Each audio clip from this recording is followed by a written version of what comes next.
Baspa supremo Mayawati के दलित वोटरों पर नजरें हैं कांग्रेस, समाजवादी पार्टी और तमाम अन्य दलों की। लेकिन इस बीच भारतीय जनता पार्टी बड़ी चाल चलने वाली है दलित वोटरों को साधने के लिए। जी आप सभी को बता दें कि उत्तर प्रदेश में सभी राजनीतिक पार्टियां दलित मतदाताओं को लुभाने के लिए कमर कस चुकी है।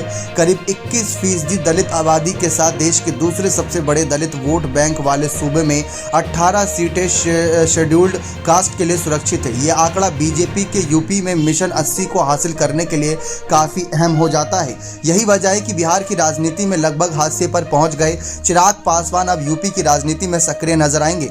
जी हां, और एनडीए के हनुमान बनकर अपनी भूमिका में भी उतर चुके हैं। उत्तर प्रदेश के कौशाम्बी में दिल दहला देने वाले सामूहिक दलित हत्याकांड के बाद एनडीए की तरफ से चिराग पासवान ही घटनास्थल पर पहुंचे। पीड़ित परिवार से मिले। यूपी के कौशाम्बी लोकसभा सीट से दलित बाहुल्य और यहां दलित मतदाताओं का आंकड़ा करीब 36% है।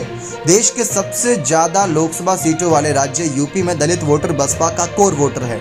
लेकिन बसपा के कमजोर पड़ने के साथ ही सभी पार्टियां दलित वोटों को अपने साथ जोड़ने में लगी हुई है। समाजवादी पार्टी ने हाल ही में घोसी विधानसभा में हुए उपचुनाव के दौरान अपने पीडीए फॉर्मूले का टेस्ट भी किया। इससे पहले भी अखिलेश ने खतौली उपचुनाव के वक्त चंद्रशेखर आजाद के समर्थन से इस फॉर्मूले का प्रयोग किया था।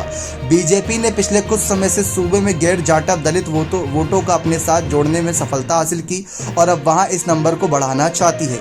लेकिन जहां अखिलेश के पीडीए की काट चिराग पासवान में बीजेपी ढूंढ रही है, तो क्या मायावती को भी कमजोर कर पाएगी? जी हां, चिराग पासवान को एनडीए द्वारा उत्तर प्रदेश में सक्रिय करने के पीछे की एक बड़ी रणनीति है।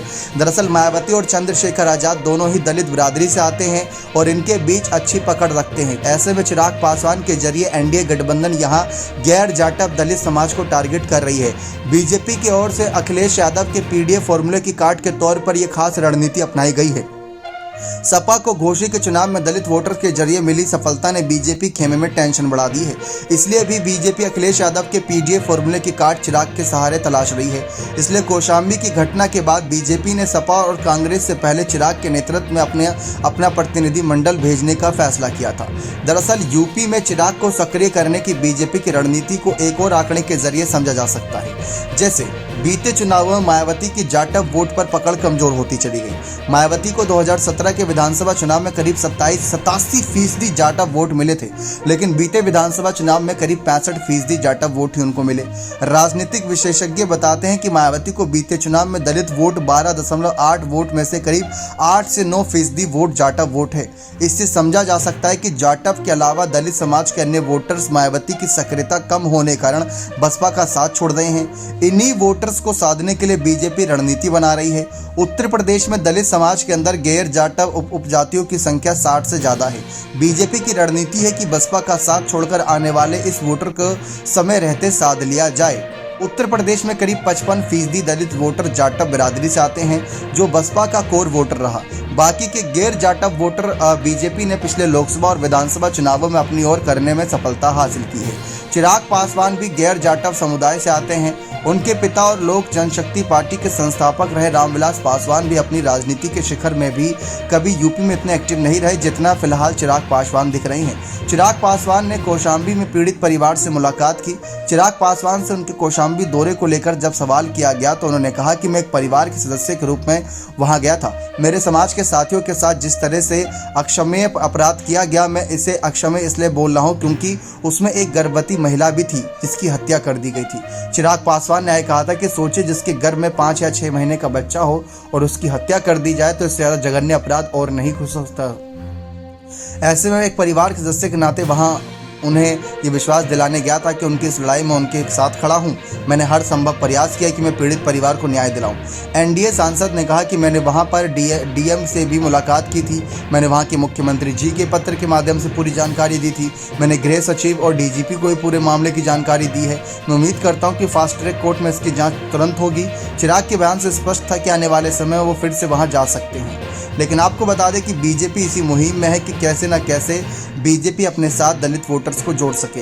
इसी के चलते उन्होंने जाटव वोट को बसपा के साथ हटाना मुश्किल काम है, लेकिन गैर जाटव वोट के पासी, कोरी, वाल्मीकि, खट्टिक जैसी जातियों पर सभी की नजरें हैं। 21% दलित वोटर में से मतलब बहुत बड़ा आंकड़ा है देखा जाए तो। लेकिन आपको यही बता दें कि ऐसे कई और चेहरे हैं जिनको आगे किया है, लेकिन मोदी ने दिए हनुमान बनाने के संकेत, चिराग ने इसकी कमान संभाल ली है। अब 2023 में एनडीए लगातार कोशिश कर ही रही है, लेकिन जैसा कि आप जानते हैं चिराग पासवान अभी दलित चेहरे के तौर पर हैं एनडीए में सबसे बड़े। एक तरीके से चिराग पासवान के पिता रामविलास पासवान की पहचान बड़े दलित चेहरे के तौर पर थी। रामविलास पासवान दलित चेहरे के तौर पर 80 के दशक से सक्रिय रहे, लेकिन उनके निधन के बाद चिराग पासवान उनकी इस विरासत संभाल रही हैं। हिंदी पट्टी की बात करें तो चिराग पासवान एक जाना पहचाना नाम है। ऐसे में बीजेपी चिराग पासवान को उत्तर प्रदेश और बिहार में दलित वोट को साधने के लिए आगे करने की रणनीति पर काम कर रही है। जुलाई 2023 में एनडीए की मीटिंग के दौरान पीएम मोदी ने चिराग पासवान को गले लगाकर उन्हें अपना हनुमान बनाने के संकेत दिए थे। चिराग ने पीएम के पैर छूकर जिम्मेदारी उठाने का इशारा भी दिया था। सियासत में इशारे काफ़ी कुछ समझा सकते हैं। इस नज़र से देखें तो चिराग ने यूपी में सक्रियता बढ़ाकर इसकी शुरुआत भी कर दी है, लेकिन अब देखना दिलचस्प रहेगा कि मायावती इन सब से निपटने के लिए कैसे यहाँ पर पूरी कोशिश करती नजर आएगी, जिससे ये मुहिम आगे ना ज़्यादा बढ़ सके। लेकिन दूसरी तरफ देखा जाए तो अखिलेश को मिला हुआ है चंद्रशेखर आजाद का साथ, लेकिन अखिलेश को मिला हुआ है इंडिया दल को नहीं। अब यही बात लागू होती है। ऊपर से कांग्रेस पार्टी भी दलित वोटर्स को साधने के लिए मल्लिकार्जुन खड़गे, जो कांग्रेस पार्टी के सबसे बड़े दलित चेहरे और कांग्रेस पार्टी के सबसे बड़े चेहरे, क्योंकि इस समय कांग्रेस के अध्यक्ष है तो सबसे बड़े चेहरे के तौर पर वही हैं, तो उनको आगे कर रखा है। उनको भी यूपी की सियासत में लाया जाएगा। तो मायावती के लिए बैठे बिठाए एक नहीं बल्कि 10 मुसीबतें आन खड़ी हो गई हैं। मायावती का फैसला बहुत बड़ा है अकेले चुनाव लड़ने का, लेकिन इस फैसले के सहारे वो किस हद तक राजनीति में अपने आप को बड़े मुकाम तक पहुंचा पाएंगी, ये देखना दिलचस्प रहेगा, क्योंकि राजनीतिक सियासत कभी भी बिछाई जा सकती है। एनडीए ने पूरी तरीके से मायावती को शामिल होने का संदेश भी दिया था कि अगर मायावती चाहे तो हमारे साथ जुड़ सकती हैं। अगर मायावती ना सही तो एनडीए चिराग पासवान को आगे कर रही है, कांग्रेस मल्लिकार्जुन खड़गे को आगे कर रही है, चंद्रशेखर आजाद को जयंत चौधरी और अखिलेश यादव मिल आगे कर रहे हैं। तो हर कोई यहाँ पर उत्तर प्रदेश की सियासत में इस 21% वोटिंग पर नज़र बनाए हुआ है। अगर ये वोटर उनके समर्थन में आ गए और पहले वाले ने भी समर्थन कर दिया तो बहुत बड़ा खेल एनडीए और इंडिया कोई भी कर सकता है। लेकिन इसी को बचाने के लिए मायावती को इस बार एड़ी से लेकर चोटी तक का जोर लगाना होगा।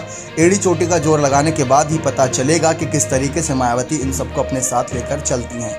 लेकिन ये बात साफ नज़र आ रही है कि बहुत बड़ा सियासी बिछाद बिछाई जा रही है, जिसमें मायावती फंस भी सकती हैं या मायावती वहां से एक बड़ी किंग मेकर बन भी सकती हैं। अब ये सब कुछ बसपा की अगली रणनीतियों पर निर्भर करता है, क्योंकि एक तरफ बीजेपी का मिशन 80, दूसरी तरफ एनडीए के खिलाफ इंडिया दल का अगर देखा जाए तो बड़ा मिशन है कि बीजेपी का सुपड़ा साफ।